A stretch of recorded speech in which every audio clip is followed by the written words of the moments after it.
Assalamualaikum warahmatullahi wabarakatuh. Selamat pagi, selamat siang, selamat malam teman-teman semua dimanapun kalian berada. Semoga semuanya dalam keadaan sehat walafiat. Dan jangan lupa tetap semangat untuk belajar. Gimana untuk materi-materi sebelumnya, apakah sudah paham? Ya, kalau kalian belum paham, maka tolong bersabar dan jangan putus asa ya. Karena belajar itu butuh kesabaran dan tidak mudah putus asa.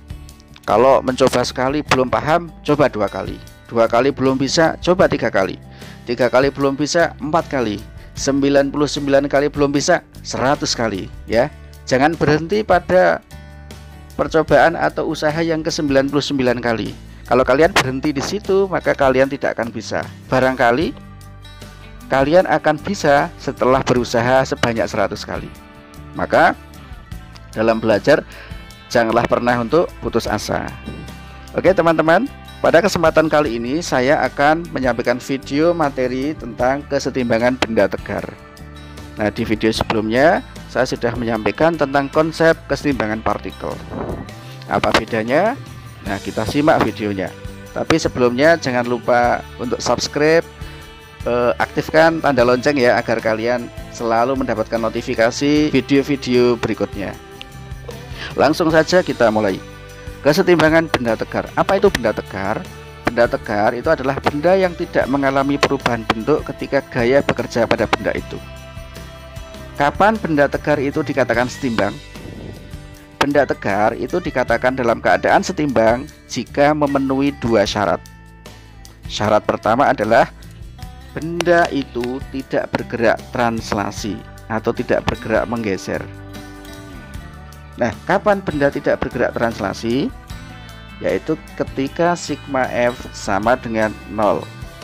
Nah, kalau kita nanti bekerja pada koordinat kartesius 2 dimensi, maka bisa kita tuliskan sigma Fx sama dengan 0 dan sigma Fy sama dengan 0. Ini sudah kita bahas pada materi kesetimbangan partikel ya.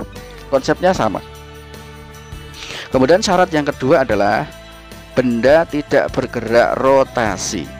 Nah, kapan benda tidak bergerak rotasi? Yaitu ketika jumlah momen gaya yang bekerja pada benda tersebut sama dengan 0. Atau kita tuliskan sigma tau sama dengan 0. Benda tegar yang setimbang itu harus memenuhi 2 syarat itu, tidak hanya salah satunya. Oke teman-teman, agar lebih jelas kita langsung ke aplikasi soal saja.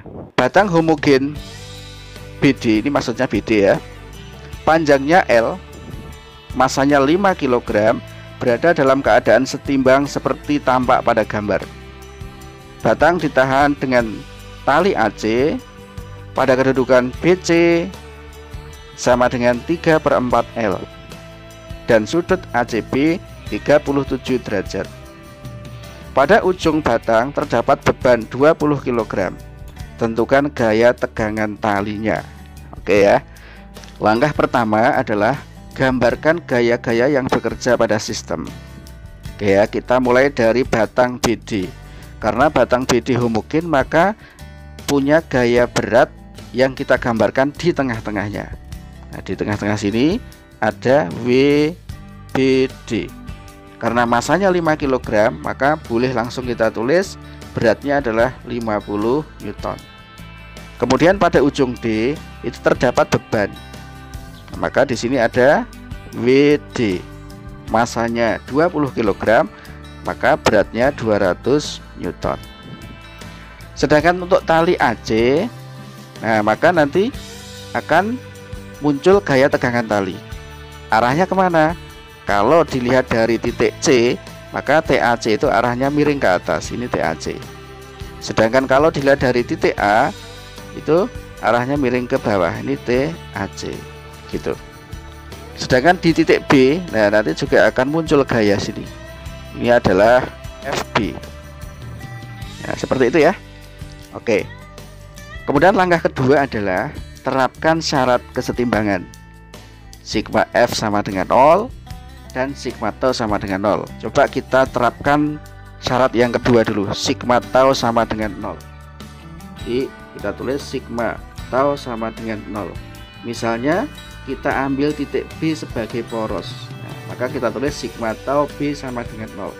Jadi titik B ini sebagai poros. Kalau titik B sebagai poros, kita lihat masing-masing gaya apakah sudah tegak lurus atau belum. Nah, kita lihat WBD.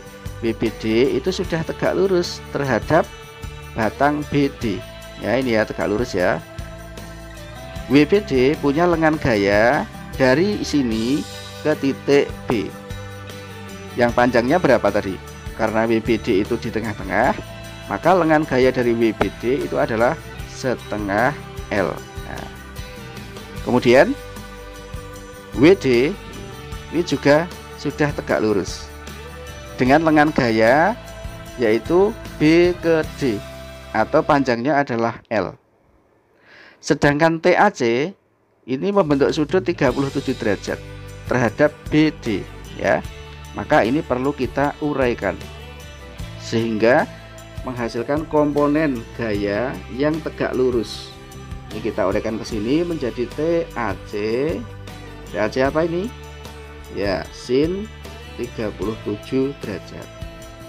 Dengan lengan gaya adalah dari B ke C ya. Dari B ke C. Tadi di soal sudah diketahui BC adalah 3/4 L.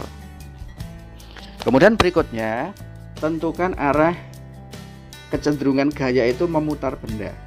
Untuk WBD, maka akan cenderung memutar batang itu searah jarum jam. Kita beri tanda positif. Negatif juga boleh ya. Jadi kita gunakan konsep searah jarum jam positif, berlawanan negatif.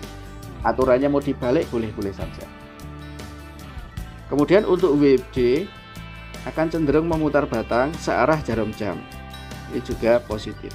Sedangkan TAC, nah, putarannya terhadap poros B ini adalah berlawanan arah dengan putaran jarum jam. Ini negatif. Gitu ya. Nah, kalau sudah dari sigma tau B sama dengan 0, bisa kita tuliskan apa? WBD positif dikali apa? Setengah L plus WD, jaraknya WD ini ya terhadap B adalah BD. BD adalah L. Kemudian dikurangi min TAC dikali sin 37 derajat, jarak TAC sin 37 terhadap titik B yaitu BC. BC adalah 3/4 L. Nah, sudah semuanya. Ini sama dengan 0. Paham ya? Oke. Ini kita bagi dengan L semua, tinggal regedek, regedek, regedek. Nah, WBD sudah diketahui 50 dikali setengah plus WD adalah 200. Pindah ruas saja, TAC dikali sin 37 adalah 3/5. Kemudian dikali 3/4. Ruas kiri kita jumlah berapa ini? 225 sama dengan ruas kanan kita kerjakan 9/20 TAC. Maka dengan satu senjata saja yaitu sigma tau sama dengan 0, kita dapatkan TAC sama dengan 225 dikali 20 dibagi 9. Regedek, regedek, berapa ini? 25. Siapkan kalkulator. 25 dikali 20 adalah ya 500 Newton. Itulah jawabannya. Baik teman-teman, paham ya? Yang perlu saya ingatkan di sini adalah nanti variasi soal-soal tentang kesetimbangan benda tegar itu banyak sekali. Baik teman-teman semuanya, demikian materi kesetimbangan benda tegar kali ini. Insya Allah video berikutnya masih akan membahas tentang model soal kesetimbangan benda tegar yang lain. Silahkan ditunggu. Saya akhiri sementara. Assalamualaikum warahmatullahi wabarakatuh.